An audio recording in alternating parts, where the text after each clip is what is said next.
Well, we know that it houses TV stations, and they are at the apologies for that. They are at the moment furious because they say they were the target. Israel says that it actually was a Hamas military intelligence building as well, and that Hamas was hiding behind the media, using them as human shields, if you like, and that strike was legal under international law, particularly because Israel then, before it struck the building, it rang. There was a conversation between Israeli soldiers and people in the building, and told them they had an hour to get out. They requested more time and said they wanted to remove their archives and equipment, and the Israeli soldiers said, no, you have an hour, and that's all the time you have.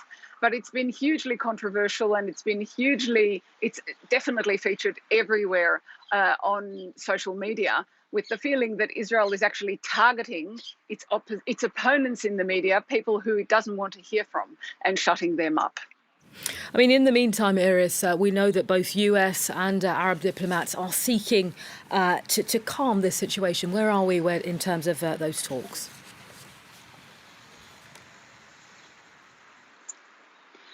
We are at the beginning, I think, of progress, because we see an American envoy, Hadi Amr, arriving here, having talks with Israeli representatives, with representatives of the Palestinian Authority, not with Hamas. That's not a direct line of conversation, of communication. We do see a direct line of communication via Egyptian diplomats who are also here. Egypt is the traditional mediator because it does speak to both sides who don't speak to each other. There's a shared border. And I think another positive sign is that Egypt has said it is opening the border crossing and allowing Palestinians to come through, wounded Palestinians, for treatment in Egyptian hospitals. All of those things together, plus the involvement of the UAE, the new normalization deal between the Emirates and Israel. There's been a comment from the Emirates as well. There's been comments from Europe. Tomorrow, the United Nations Security Council is going to discuss this issue. I think all of those things are pointing us towards some kind of resolution.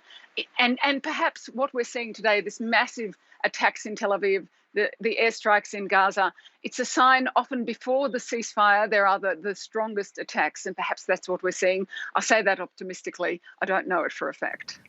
All right, Iris Magler.